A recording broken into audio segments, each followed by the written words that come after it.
En tout cas souvent dañuy naan la main qui donne c'est la main qui dirige espérons que élection présidentielle yi patron de presse yi du ñu censurer ñu mel ni ñoom Ayoba parce que journaliste mën na def liggéeyam mais bu amul support bu mu ko defee dina xaw a jafe loolu ñu taxaw ba tey ci élection présidentielle bi Georges Nessa ay violence suñu si nemmeeku bu mujj bi démb la fële ca Daaru Muxti mi ngi amoon ci cortège yu ñoom Cheikh Bara Dolly pas Cheikh Bara Dolly Cheikh Bara Ndiaye mi liggéey fii ci Walfadjri ñoom ñu ni dañuy essuyer ay tirs balles réelles tey ñuy accuser ki nga xamante ni mooy Diagne Fada sànni nañ leen xeer am na aussi ñoo xamante ni am nañ si ay gaañu ak ay oto yu yàq yu ni mel. waaw man ça m'a un peu surpris dama ne woon campagne électorale ren bi oui très franchement mooy nar a nekk campagne bu gën a civilisée ak campagne bi nga xam ne elle sera moins violente que tout ce qu'on a vu jusque-là. Pour la bonne et simple raison que candidats yi fi nekk ñoom ñëpp en tout cas c'est de l'opposition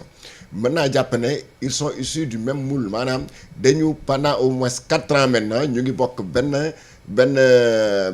panel benn groupe à travers Yewwi Askan Wi parce que boo gisee tous les candidats bu dul Amadou Ba ñoom ñëpp au moins bokkoon nañ le même combat pour dire non au 3e mandat donc ma jàppoon que ne loolu bu kon ne parce que ñoom ñëpp ils se connaissent ñoom ñëpp ils ont été en tout cas des frères à un certain moment donc ñooñu ma yaakaar ne ñooñu dara warul tax tey ñuy tase si mbedd mi di dóorante ay jaas yi di gënante ay fetal moi je crois que ça amul benn importance gis nga le 24 prochain oui. Ce n'est pas celui qui aura le plus de garde du corps c'est pas celui qui aura plus lancé des pierres sur un autre cortège du candidat boo xam ne moo ëpp doole wala moo xawma lan moo fu mu jaar rek di toj di rey nit ñi wala di dóor moom le Sénégal di votel les Sénégalais ils sont là pour écouter les discours maanaam déglu li nga xam ne moom la candidat bi di proposer ça c'est le plus important le reste ay caaxaan la yaa ngi may dégg donc je me disais que ces gens-là ils seraient au moins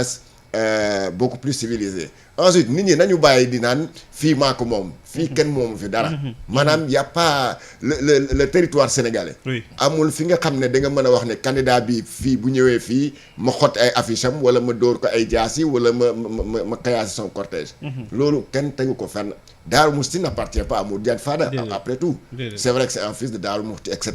comme Thierno Lo aussi est un fils de Darou Mouhty comme Ibrahima Sall est un fils de Darou Mouhty te ñooñu ñëpp mënoo leen tere ñu dugg foofu et pourtant ils ne sont pas tous avec Amadou Ba ils sont pas tous avec Amadou Ba parce que Thierno Lo boobu ngay wax noonu il est avec Boun Abdallah Dionne oui effectivement est-ce que mën nga ko tere tey mu dem doxantu à travers sa ville natale jamais donc loolu moi je crois que ça quand même c'est avoir une vision très très réductrice de la chose en tout cas de la campagne électorale kenn amul droit ne fii nii maa fi teg tànk maa ko moom ku fi dugg sane leen ko te loolu je crois qu'il y a une part de responsabilité de la part des candidats des leaders en tout cas parce que ñoom la majeure partie du temps ñooy wax xale yi fii ku cortège am romb fii ngeen sànni ko ay xeer wala voilà boo gisee benn koñ par exemple gis ay affiche du candidat Khalifa Sall nga badigeonné leen wala nga xotti affiche yi loolu c'est une autre forme de violence c'est pas parce que da nga xotti les affiches du candidat de Bassirou Diomaye Faye parce que tu estimes que yow fii sa koñ da kenn war fi affiché wala nga gis les affiches de Amadou Ba nga ñu collé leen quelque part nga ne fii da nga koy xotti loolu ça n'avance en rien du tout tax nit ñi wotal la ça je crois que nit ñi dañ si war a bàyyi xel maintenant campagne électorale naturellement dina am ay peut-être ay teesante candidats yi di sanante ay xeer ay kii pas sànni xeer entre ci di sànni xeer entre ci mais tooñante quoi loolu kenn mënu ko bañ ça fait partie de la campagne mais quand même la violence verbale wala la violence physique loolu ça n'a pas de sens ça n'a pas de sens et je crois que les gens doivent l'éviter fu mu nekk nii Sénégalais yi ñu ngi ak seen carte ñu ngi déglu lan la kii di promettre ku nekk yaa ngi dugg ci dëkk yi di naan fii naa leen defal lii di promettre moo et merveille Sénégal yi ñu ngi leen di déglu rek fu mu nekk nii dañ leen di déglu te xam lu ñu xam ba pare am na ñoo xam ne li nga fay mën nga passer toute une journée à leur faire des promesses bu ñu gëmul sa projet duñu la voter c'est vrai là je crois que ñoom ñëpp war nañ ko xam et je crois que également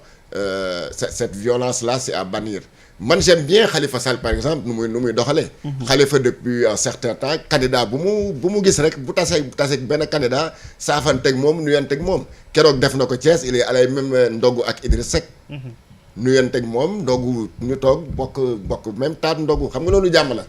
gis naa ko mu def ko aussi avec je crois c'était Amadou Ba. Il a rencontré Amadou Ba quelque part je crois c'était à Kolda ou quelque chose comme ça Vélingara mu wàcc ci otom nuyoon teg moom saafan teg moom mais sans pour autant que jaas yi génn et tout le monde sait que c'est deux adversaires. Mais pourquoi les autres candidats aussi ne peuvent pas prendre cet exemple-là? Hier Diomaye l'a fait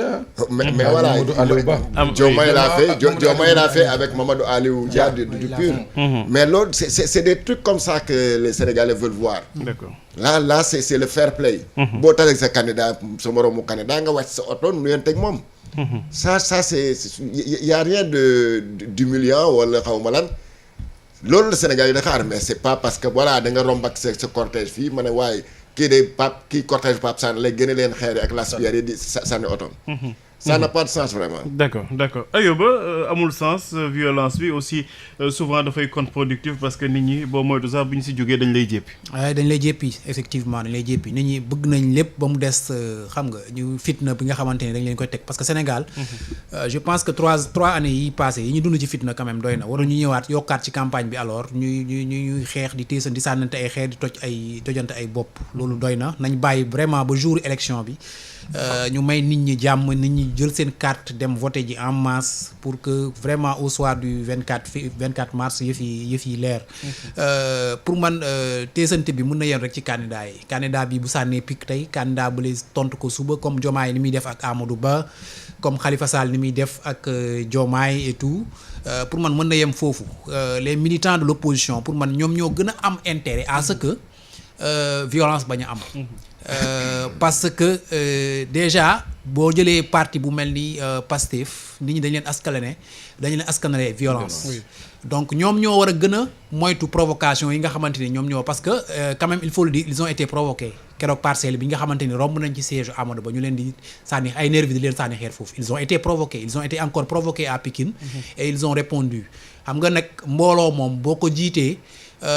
Mbooloo mi su baree la foule tubaab nee na la foule ne pense pas. Donc looloo tax yenn saa yi bu ñu leen provoqué ñuy répondre mais pour man seen leader yi ci mel ni Ousmane Sonko comme génn na léegi ba am baat pour wax leen ñu dégg. ak moom ak Diomaye pour man war nañ leen gën a sensibiliser à ce que ñu bañ a répondre à la provocation parce que provocation bi li muy jur léeg-léeg mun naa jéggi dayoo ba nga xamante ni ñii nga xamante ni mosuñu bëgg élection bi am le 24 mars ba léegi mun nañ cee joggi pour jour 24 mars. Ñu couper suñu internet bi wala ñu am ay motifs yoo xamante ni di leen di may ñu couper internet wala ñu couper ay signal télé fii te loolu vraiment doonul loo xamante ni bëgg nañ ko. ñooñu li ñu bëgg mooy ñu campagne di des ci jàmm dimanche soreetul nit ñi dem voter ci jàmm internet bi impec télévision yi impec rajo yi impec ku ci nekk résultats yi nga am nga joxe ko. Dans l'équilibre et dans l'équidistance qu'il faut. Après nag nit ñi après ñooy juger au soir vers 22h ñu xool tendance yi première tendance li muy joxe mais loolu vraiment ci cadre jàmm la mën a am nañ vraiment moytu provocation yi nga xamante ni waa pouvoir bi ñu ngi leen koy def ak seen militants yi ak nervi yi ñuy engagé surtout mu doon loo xamante ni tamit dama koy ñaawlu tey ñaan ministre de l'intérieur bi nga xamante ni moom la ñu fi fal bees mu jël ci ay mesures parce que mënuñu quand même continuer ci dëkk boo xamante ni def nañ fi loi d'amnistie yàggul dara. Amnistie ay fait du 1er février 2021 xaw ma au 25 février 2024. ba pare ñu tourné waat di engagé waat ay nervis ñuy tirer ci kaw nit ñi. di jël ay jaas yi di dóor ci kaw nit ñi encore. Loolu ministre de l'intérieur war na ci jël ay mesures balaa muy jéggi dayoo quoi. Alors Pape Sané souvent jamono ji dañuy naan que ñëpp ñu yore ay gànnaay ay fetal ak yu ni mel dañ leen di ko seen permis en tout cas dootul valable ba élection yi jàll mais lu ñu ciy gis wala lu ñu ciy dégg mooy que Cheikh Bara nee na lu ñu leen doon tirer ay balles réelles la ñooñu fan nañuy jëlee permis je pense que ni nekk ci lu mu tudd campagne électorale aussi ça ne veut pas dire que dañuy suspendre li nga xamante ne mooy règlement que loi yu ne ci réew mi. Mais Pape, tu as dit les bons mots. C'est-à-dire que xam nga Sénégal dañ ko tàmm ñun Sénégal et autorité tamit di ko seetaan mooy période électorale bu jotee rek. ñu ne c'est une période de non-droit. C'est-à-dire ku nekk man amoon naa problème ak Georges naa ci profité oto Georges yàlla ma toj ko ainsi de suite c'est-à-dire que yooyu depuis les indépendances ba léegi ay sanctions moo ci musul am. yaa ngi wax léegi l'arrêté du ministre bi nga xam ne moo suspendre tous les permis de port et de détention d'armes. Mais Pape le ministre de l'intérieur bi muy yëgee ñu rafetlu le fait que mu jël ay agent wu BIP affecté ko ay candidat waaye mais attends il y a autre chose de plus important parce que candidat yi ku ci nekk ci ñoom am nga un personnel buy assurer sa sécurité mais le problème mooy c'est cette foule humaine cette marée humaine yi nga xam ne mooy faral di topp candidat yi dafa mel ni les forces de sécurité dañu décider ne ñoom duñu assurer service d'ordre et c'est ça sur ça qu'on attendait le ministre c'est-à-dire assurer la sécurité d'un candidat bàyyi des centaines ou des milliers de gens yi nga xam ne ñu ngi daw ci gannaaw candidat tu les laisses à eux-mêmes ñuy dajak ay cortège ñoom seen biir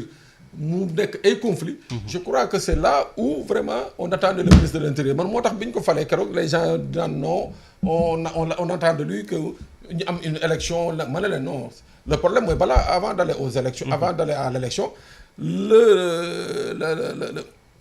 l'urgence c'était de faire en sorte que les candidats soient en sécurité que les Sénégalais militants sympathisants soient également en sécurité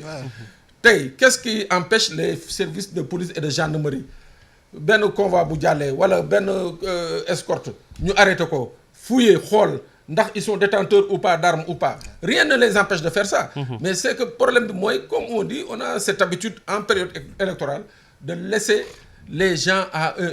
eux-mêmes c'est-à-dire benn permis de violence nañu leen di délivrer comme genre voilà c'est des politiciens c'est eux entre eux ils n'ont qu'à régler leurs problèmes alors que problème yooyu ça peut aller beaucoup plus loin la preuve ce qui s'est passé à Darou Moussi moi quand j'ai vu les images de la voiture de Cheikh Bara mais Pape il faut même pas être expert balistique pour voir ni que effectivement les impacts là c'est des impacts d'armes donc loolu imaginez ñii nekkoon ci gannaaw oto bi moo tax quand Cheikh Bara dit que c'est une tentative de meurtre dañ ko bëggoon rey moi je dis forcément soo gisee bali fi ñu daal mooy que mënoon na traverser fekk fa nit heureusement ay saag ki ay valise moo fa nekkoon mais bu doon foofu ay nit a fa nekk mais je te dis on aurait commencé à parler de mort d'homme te Ayoba a bien fait de rappeler que ci amnistie nañ jéggi génn amnistie bi nga xam ne ñi ci amnistie pour la plupart dañ leen accusé woon woote apaisement waaw woote apaisement ci apaisement boobu vous ne mettez pas les conditions pour sécuriser les Sénégalais et comme lii am na nii ça s'est passé à Darou Moussi ça s'est passé à Kaffrine avec les filles là ça s'est passé à l'autre jour à Kolda finalement Ousmane Sonko était obligé mook Diomaye rebrousser encore sur Ziguinchor parce que ils avaient des alertes que ñu ngi leen doon xaar ci les 2 entrées de Kolda des nervis yu armés toog di leen xaar xam nga yooyu ba léegi l'autorité ne dit rien mais attends on risque d'aller vers une violence crescendo waaw bu ñu ne comme léegi c'est une période électorale lu waay neex def lu waay neex kii donc il faut s'attendre demain ñam nañ ko benn yoon toj nañu oto Cheikh Bara qu'est-ce qui dit que demain duñu attaquer oto Pape Sané wala oto keneen ak keneen parce que voilà lii ak lii nañu xalaat ci moom donc il faut que je crois que le ministre de l'Intérieur ak ses services mooy maanaam les préfets et sous-préfets jël les dispositions parce que tamit convois yi meeting yi rencontres yeeg consorts il y a des déclarations c'est-à-dire même c'est pas des autres mais il y a des déclarations qui sont faites pour faire en sorte que ñu ne fii xaar yàlla convoi wu Georges ak convoi wu Pape Sané bu ñu fi dajee c'est-à-dire loolu yëpp am na donc il faut que ces gens mettent ça en œuvre fexe ba nga xam ne non seulement ñi ngi escorter ñi ngi sécuriser les clients mais nañu sécuriser également les convois. d'accord Abdou Ndiaye maa ngi lay nuyu bu baax a baax da nga bëggoon ko tudd sa tur ci rajo bi tudd naa ko bu baax a baax Abdou Ndiaye nuyoon naa la encore une fois alors Ayoba wax nga ko léegi loi